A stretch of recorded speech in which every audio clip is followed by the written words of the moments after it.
Assalamualaikum warahmatullahi wabarakatuh.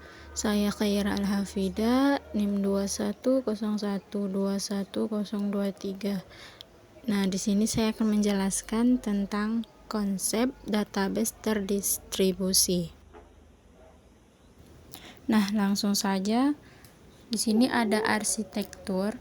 Yang pertama itu ada client server yang berfungsi untuk menyimpan data yang terpusat pada server dan klien berkomunikasi melalui server. Yang kedua, ada peer-to-peer, yaitu setiap komputer berperan sebagai klien dan server, terbagi data di antara mereka. Nah, yang ketiga ada hibrida, yaitu kombinasi dari arsitektur client server dan peer-to-peer. Nah, selanjutnya database terdistribusi adalah kumpulan database yang disimpan di banyak komputer pada lokasi yang berbeda-beda dan menampilkan ke user sebagai single database.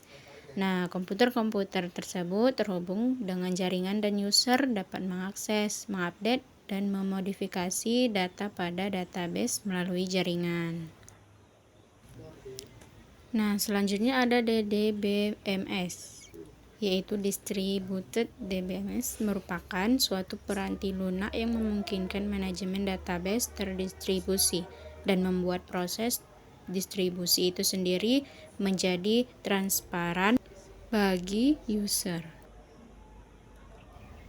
Nah, selanjutnya ada beberapa alasan data harus didistribusikan. Nah, yang pertama untuk meminimalisasikan biaya komunikasi ataupun waktu respon. Data dapat tersimpan dalam sesuatu tempat di mana data tersebut diciptakan sehingga pencipta dapat melakukan kontrol keamanan data. Selanjutnya, data dapat direplikasikan untuk meningkatkan ketersediaan pada suatu event kesalahan atau untuk mengurangi waktu respon. Nah, selanjutnya ada bentuk-bentuk topologi distribusi data. Yang pertama ada fully connected network, partially connected network, tree structured network, ring network, dan star network. Nah, untuk merancang database terdistribusi, kita memerlukan fragmentasi data, yaitu memecahkan tabel menjadi beberapa bagian yang lebih kecil.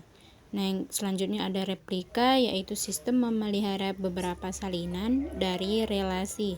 Setiap salinan disimpan pada beberapa lokasi yang berbeda.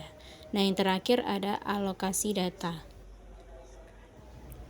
Nah, berikut jenis fragmentasi, yaitu ada horizontal, di mana tabel dipecah menurun secara horizontal dan setiap fragmen mengandung beberapa jumlah baris yang lengkap.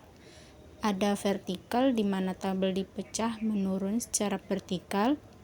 Selanjutnya ada nested atau tersarang. Nah, di sini di mana fragmentasi horizontal atau vertikal, selanjutnya difragmentasi secara horizontal atau vertikal.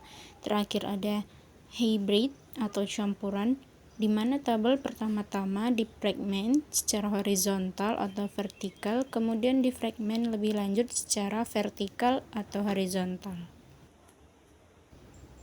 Nah, ini ada konsep distribusi database pada Oracle 10G.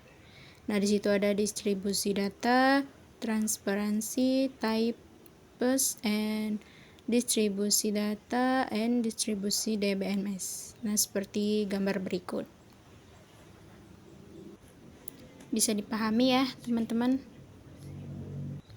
Nah, selanjutnya ada beberapa keunggulan, yaitu penyimpanan database besar dalam hitungan megabyte, gigabyte, dan terabyte. Yang kedua ada relationship yang kompleks antar field, gabungan antara data numerikal dan kategorikal. Selanjutnya dengan skalabilitasnya tinggi ya. Nah, selanjutnya ada arsitektur basis data client atau server. Nah, di situ ada LAN yang menuju ke file server, terus ke database. Terus di situ ada workstation 1, workstation 2, and workstation 3. Oke, mungkin sampai sini saja yang bisa saya jelaskan. Lebih dan kurang saya mohon maaf apabila ada kesalahan kata yang kurang mengenakan. Sekian dan terima kasih. Wassalamualaikum warahmatullahi wabarakatuh.